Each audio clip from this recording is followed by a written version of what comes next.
cool. Right, Jeff, here we are, another day, another afternoon in your shed. Yeah. And you're leaning on something you just moved. Post. Yeah, no, you're leaning on this kind of mini, I call it a mini miller, but it's not really, is it? It's a mill drill. It's a mill drill, because the bed moves. And I owned it for a short time. When I owned it, it was green, but now it's blue. And the reason we're showing it off is because you've moved it from just over there by the wall, moved it over here, because it's for sale. You sell it, aren't you? Because you're not using it very much and it takes up space. It's, like you say, if you had the room, yeah, it's keep good. it. I'd like it, but it takes no a lot room. of, yeah, it sticks out a long way, doesn't it? So it's quite a so what? big, If someone bought this off you, what do they get with it apart from itself? Well, I'll let the little vice go. Little vice, yeah. What about these things next to it? These quills and things. The which? Oh, sorry. Well, there's a 16mm chuck. Yeah, chucks. Yeah. Oh, 5/8 chuck. Yeah. There's a 1/2 inch chuck on a. There's obviously an adapter that's on the R. It's an R8 fitting. R8 fitting. Okay. Yeah, same as the bridge board. Okay, like a big miller, yeah. Yeah. It's got the drawbar in it. Okay, and what else? I just noticed actually, do you also have the handles for the bed? There is one handle. What handle? Yeah. Yeah, I remember I But one was broke. Yes. But what I have somewhere, I've got some little cast iron ones. Little cast iron ones, yeah. Yeah. We've got that little circle off the other one, and I was going to fit them to it. Okay, anyway. so it works well. It's got, what's the motor in it now? Is it 3-phase or single phase? Actually, yeah. So there is a couple of little things with it. Yeah. It's single phase. Single phase. Yeah. Okay, so if I was a prospective buyer, Jeff, I assume you might put this on eBay at some point, I don't know. How much are you going to want for it? Phew, come on. Just in case somebody out there wants to buy it. I'd like to get £500 for it. Yeah. And which is what we... Yeah, that's what I paid for it, and you bought it back off me some time ago. So, since any fact, I think you might have... I think you fitted... Have you fitted the... Did we put that on? Yeah, I can't remember now. I think that's quite new. Brooks, that was about £70. Yeah, I think mine didn't have that on it. Yeah. And if you're going to take it away in your car, just be wary. It's bloody heavy. That will be tricky to fit in a car, won't it? It weighs a lot. It's a good little machine. Yeah, it comes apart, but it's still bloody heavy. Well, no, it's like you say. If anyone ever turned up and they've got a van or a trailer, yes. We can do that. We can move it, but we can put it on a trailer. It's not a one-man job, is it? Because it's quite hefty. If someone picks that up and walks off with it, they can have it. Yeah. To quote the phrase. Now, does it also come with the stand that it sits on? It's got the cabinet. It's got a cabinet. Yes. If I just move. Let's look down here. Yeah, we've got to move this aluminium. Just been buying big old thick chunks of aluminium from the scrap man. Yeah. There you are. Right, now. Big chunks of aluminium there. If I just wheel that way. Yeah, well, there you go. There we go. It's got a tray on it. Yeah, it's got a tray, and it's very sturdy. Oh, it's all box section with a set of... That ain't going to bend. Yeah. Drawers. You don't get the aluminium with it, by the way. That's the broken handle. Oh. Okay, one was broke, yeah. Okay. Well, I was actually going to pop that in the lathe, or saw most of it off, and fit them to some other little pulley wheels. Yes. But whatever. It's easy enough to do if you've got a small. So for about £500 you get a working mini miller with a stand, very strong, very heavy. The only thing I haven't got. Yes. Well, I have got, but I've only got one chuck. I've got a set of collets for mine, but I've no collets for that. Okay, well... You'd have to pick a set of collets. But then again, you're saying already that would need a bit of work to make it work anyway. You can pick them up, okay. But people are asking like definitely a £5 and £6 and £7 for collets. Okay. So you will end up spending more money on bits and bobs in time. Plus you'll need a clamp set. Yes. You know, it's on a 12mm clamp set. Okay. Which can be, I think they're about 60, 70 All right, quid. well, anyway. Yeah. So one reason why you've moved it from over there is to get it out of here and make some more space because you have been acquiring something, haven't you? Yeah, I've been given a Bridgeport. Yeah, you've been given another miller, which is out there in bits, which is a big old everything. I think it's because people don't like me. They just think I mean, you've only got two here, but I think the one behind me is going to go, isn't it? That's going to go back to where it came from. It's going back, yeah. So whereas you've still got the roundabout. Your favourite one here, which has not been used for a long time, but it needs a bit of work. Yeah, so that's why things are being moved around. Yeah. As I said, you've been busy because you've been out there to a scrap man and you bought off him some really thick chunks of alloy. I don't know what these are. They're like concrete, aren't they? Bloody very heavy. Do you know what I think it is? They are, they're bloody heavy. What it is, I've drilled it, it's nice stuff, but I don't think it's got a grade to it. No, so no one knows what it is, but it'll do you. What it is, do you know when the big Alcan slabs come out of Oh, Alcan. yes, I think it's sawn off that. Yes, yeah. I'm not going to use it for yokes and stuff like that. No, but if you need like a clutch spacer, we find or yeah. it'd do, you know, like a supercharger end, Yeah. something that's. Oh, by the way, Alcan aren't called Alcan anymore. They're called something else. You know what I mean? Yeah, but they smelt aluminium locally, and you often see a big truck going by, don't you, like a huge long block of aluminium that says on it, there, you know, the made from, how it's yeah. You see a sign saying made from a million tin cans, you know, whatever. Well, I want a piece of 8-inch. Yes. Be 3-inch, which is not quite. I think it is 3-inch, but that's 8-inch, so you can make a nice circuit space for something. Yeah. So okay, so that's that. And in the meantime, and the price you charged me was a bargain. Absolute bargain. Okay, good. And in the meantime, you're still working on your pistons, still. Yep. The spin round. All I want to do is drill them and. Yeah. So how many have you done so far? 'Cause it's been about a week since I was last here. Well, like I say, these are the ones for our bike. So. Sorry, the combine. Yeah. Yeah. So I've done the others, and then I've. All right. Okay, you're slowly getting through them all. But everyone keeps turning up. And getting in your way. And dropping millers off. And yes, and asking for jobs to do. Okay, so with that then, we'll move location and we'll look at something else you've been given recently, or you've been, I don't know if you give Work gets in the way. Yeah, were you given that or did you buy it? He's given it us. Okay, brilliant. But I've given Pete loads of things. Okay, it's a bit of a swap. Oh, I've got motors here. Well, he's had, you know, the cabinets that were out there. Oh yes, yeah. When I mentioned I had them, he says, "Oh, I'll have them off you." Okay, good. Considering what I've got off him, this is another man called Pete. He lives in Stockport, a bit like Jeff, who's got a house full of. Well, I say a house. It's in the basement, isn't it? Yeah. His basement. He's got everything in there. He's got millers and machines and God knows what else. And he's given Jeff a neat little thing that I quite like, actually. Yeah. So right, Jeff, here we are on your workbench, and amongst other things, you've got this, an old motor. 50 years old, whatever. Oh, 60 years old. Who's it made by? Crompton Parkinson, Chelmsford, England. Yeah, that's going to be very old. That'll be post-war, but not by very much. Anyway, next to it is this little thing here, little sort of modeller's lathe. I'm not sure what you call it, but it's a nice little bit of kit. It's a Portas. Portas. Portas. I have heard of them, yeah. Yes. And it's a nice little bit of kit. It needs a bit of work, as you said. But it wants little pins and things just sorted. Yeah, that lot doesn't work. Yeah. There is some that little lock. That would have had a little drive thing in here that drives. You can, you know, so it's got a power feed. Yes. But I haven't got the gears. Yes. But it'll still work good. Yeah, you were saying you got these in and out of chucks, but need a bit of work to make them. Well, I had these. I used to put these in the bigger chuck in the lathe, but because they're both different chucks, I haven't got. I thought if I get a couple of back plates, which I've got, yes, you can make something of it. We can.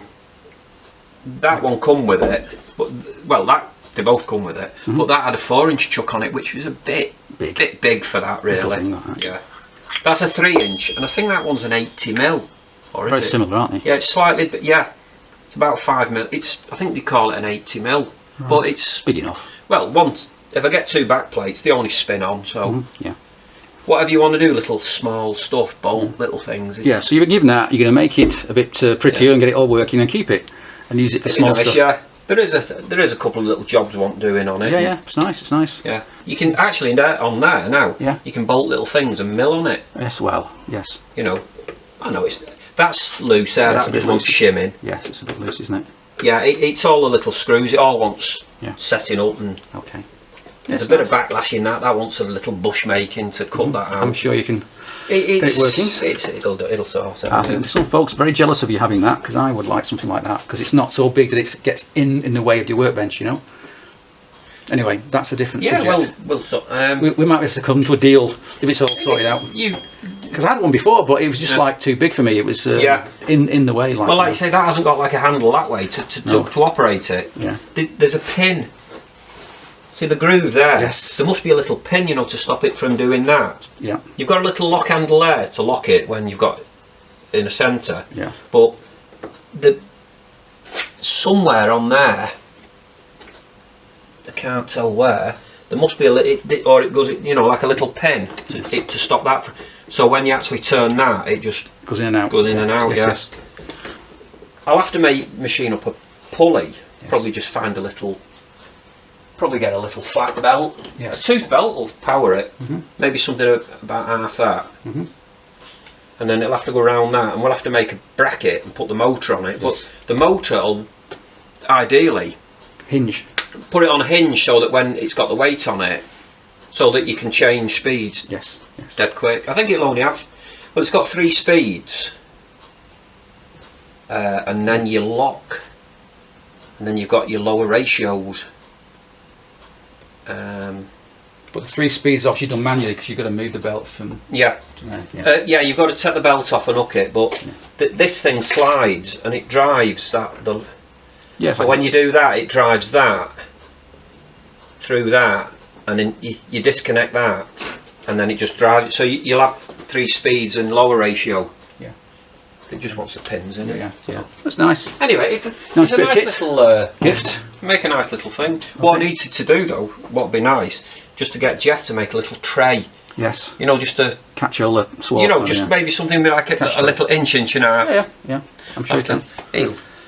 A anyway. deal. I'm sure I can get a deal off him. Yeah. He owes me a favour. Anyway, that's quite interesting. It's now almost. Oh, it's tea time. Which means it's tea time. Yeah. So we'll have a little break now. We'll come back later on. Yeah. Right, Jeff. Here we are back in your workshop, and you are pondering my new crank. And this crank has done more miles in the last few weeks than it has done for many years, because probably because this crank I bought from D&K. Yeah. Like second crank I bought from them. This is for the Mark II, and we wanted it just originally for one Conron, but as it turns out, this is a better crank than I had originally. So what we did was you took it all apart, checked everything out.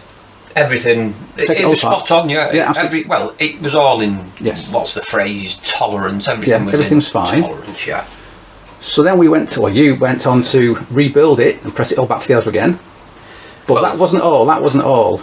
Well, you've had them, because my TIG welder's defunct. Had it, yes. You've had to go and get them welded in stages. That's right. As we've done. So every time we did one section or one web, yeah, to stop, I took it away to Jeff the welder. He welded it with a stainless rod, preheated and so on.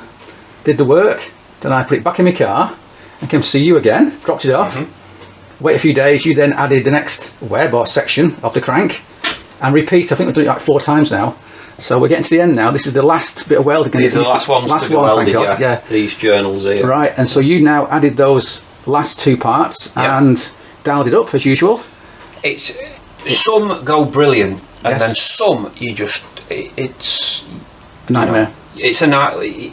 Not only that, as it's the weight of it. You've got. Oh yes, yeah. Even when it was only in one small section, it was quite heavy. You know, you got really surprised. I've had it on a block of sponge, and the thing is, sometimes you can, if you can get the, like you say, where's our crankshaft adjusting tool? Yes. There. Crankshaft adjusting tool. Yes. And sometimes, if you try and so it doesn't bounce, and you whack it to jolt it. Yes. You can't get the same power in one arm, especially when you start arms, getting on a bit. Yes. So a spare pair of hands just to stop it from jumping up. Yes, that's right. We did it last time, better. Yeah, we did it with the Z1000 crank. Yeah. We did. It's took me back and to get these 2 end ones on, probably a couple of hours to get them on. And that is heavy now. I'm not sure how heavy it is, but it's getting heavy. Yeah.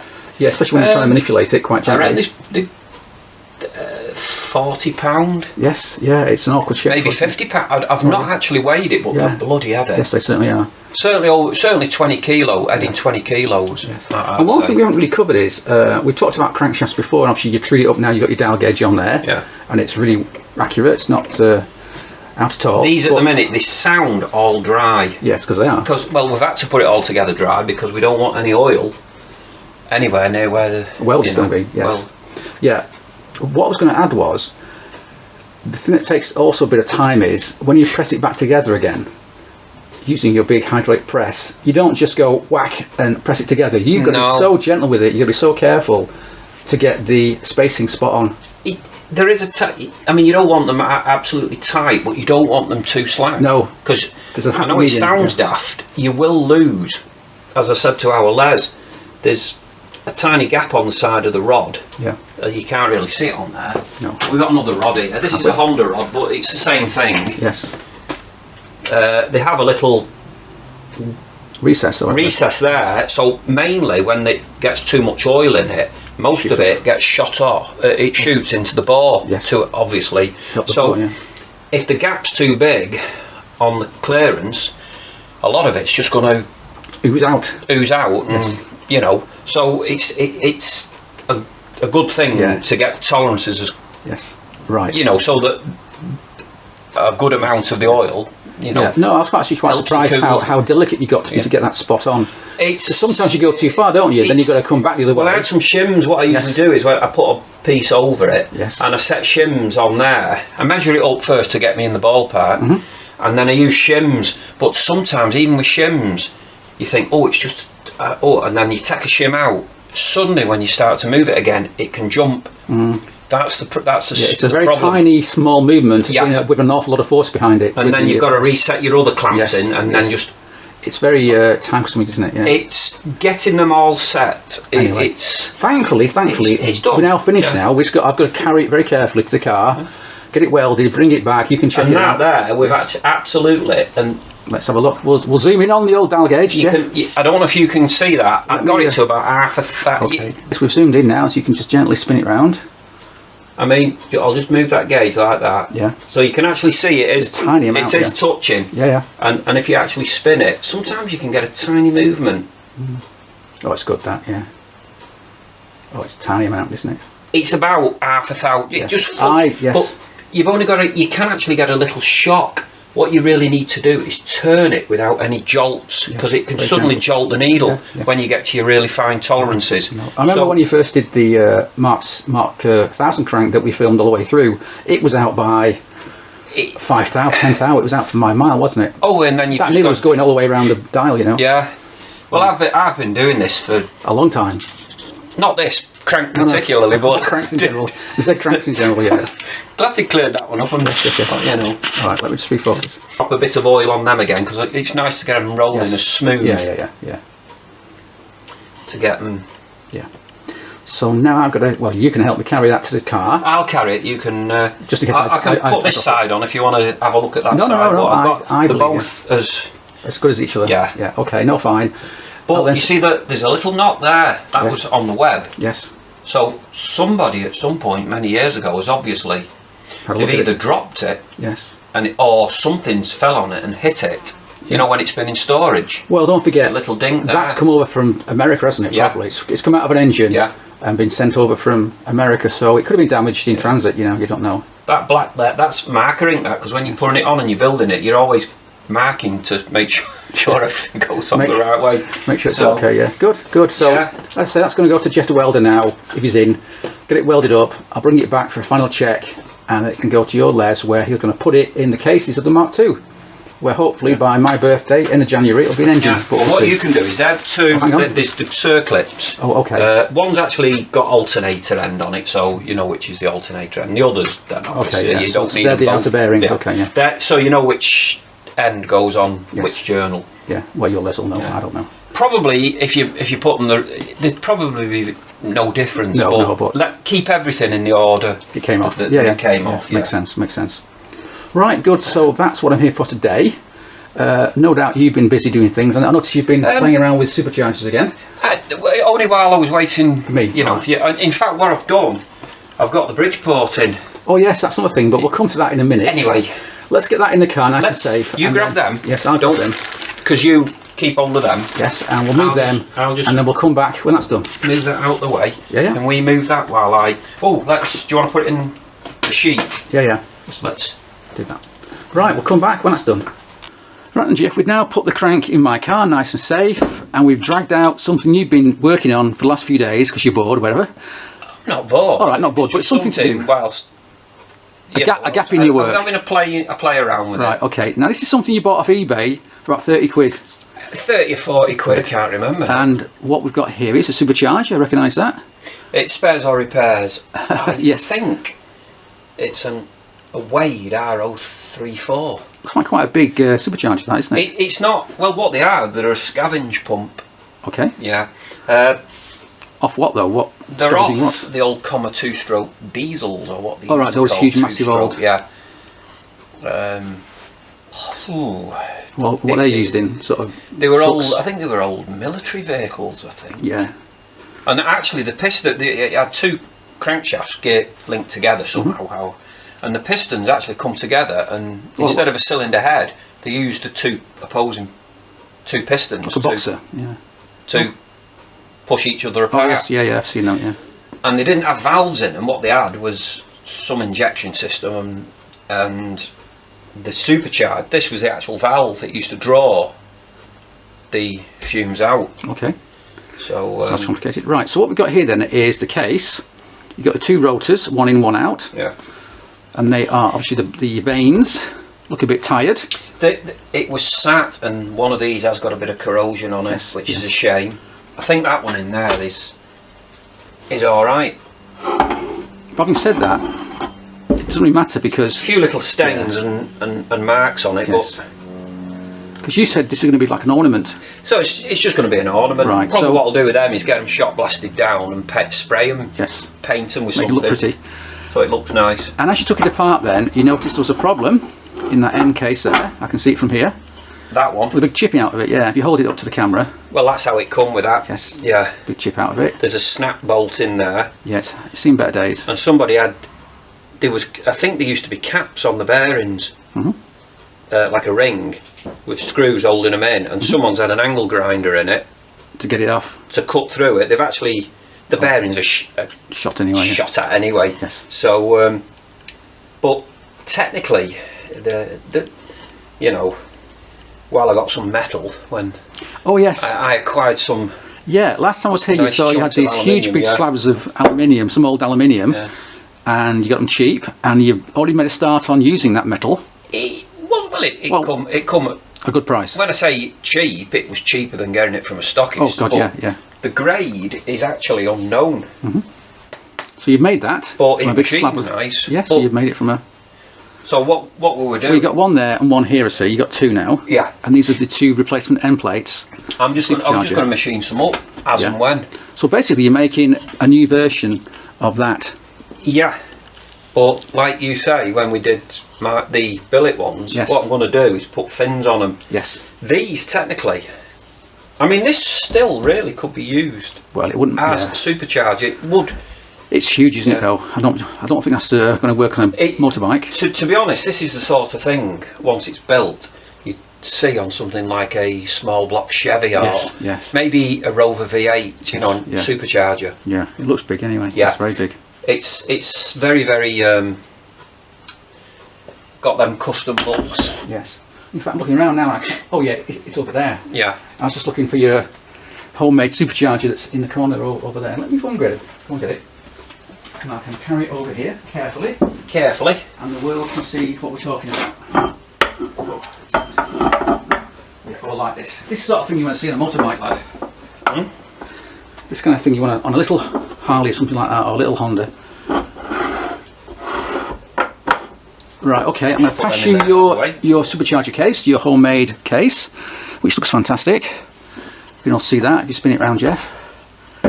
Yeah, and actually we've got some videos of that being machined up from some time ago. Yeah. It's a lot of work to do that. On this side you've got a really thick plate that you've machined away here with that ribbing on it, which mimics that old look of a that's the end plate, yeah. It's all been milled. Yes. With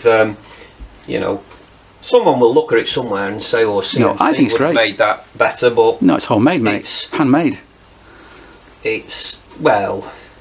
Someone said leave a web in there, but I think you can get too many. Yes. But I think overall it looks.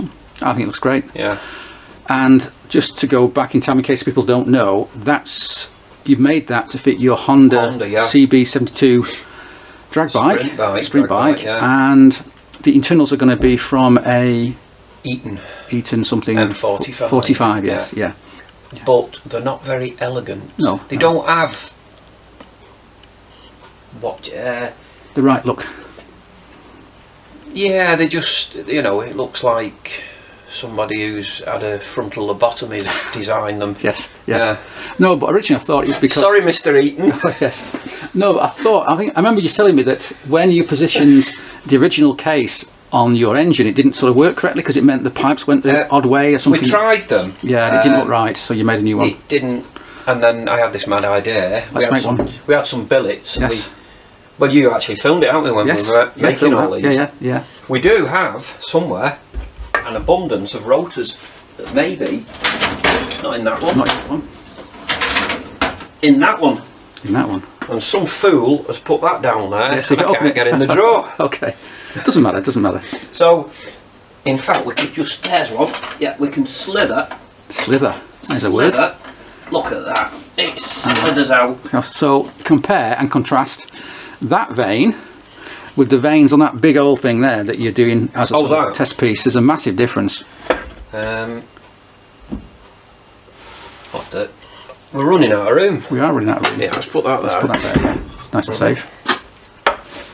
So, an Eaton 45 then, Jeff, that would be used on what?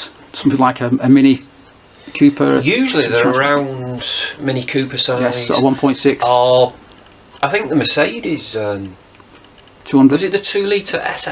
Yeah. I think they actually fitted them. Yes. But you're only talking 3 or 4, maybe 5 psi, aren't you? Yeah. It was just a little... Well, horsepower wise, looking at maybe 150 to 200 brake, and compare that with this blooming thing here, which is massive in comparison. Yeah, but the great, I mean, what I love, I mean, years ago, to machine a set of rotors curved like that would have been extremely difficult. Yes. But modern tech. All this now, that would have been done probably in 10 minutes on a CNC. Yeah. Anyway, that's made to fit this beautiful bit kit. The only thing, like you say, I've got to do with them is machine them down. Oh yes, they're a bit too long. They're a bit too long. Yeah. So you shorten them. So it'll probably end up at about an M35. Yes. Yeah. M37.5. Yeah. Anyway, so you've already made then those two. In fact, I can see here now you've got those two end pieces, end plates that you've done the basic machining for. Yeah. Well, let's put that one back in. Put that away, nice and safe. So that's got Teflon on it. Yes, that's got a Teflon coating. Well, like you say, this is just a big old display piece. Yeah. They do make these wave ones a lot smaller, but finding them is... Yeah. A lot of the classic people now, if they've got anything like that, they're keeping them. It's rocking horse muck. Yes. You know.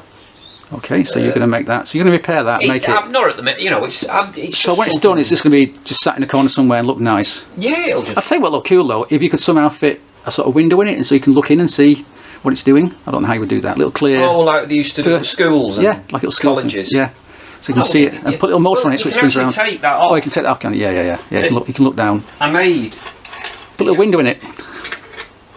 Because if someone wants to bolt some, I just made that. You can actually see it now. Yeah, if you tip it up a little bit, we can see it. If you tip it up towards the camera, there you go. Look, yeah. So you can sort of make that clear, get a bit of perspex, something like that, and just bolt it on. Yeah. Anyway, that's just an idea. Right, so that's what you've been up to. So with my crank now done, actually I've got something else for you to do. Actually, I've got some more work coming along for the Mark II. All exciting stuff, which we'll talk about next time round. But now it's getting a bit late, so it's time for some tea, I think. And then, why is it tea? It's not quite 3 o'clock, but I'm thirsty, so we'll have some tea now. And then we'll discuss what's next.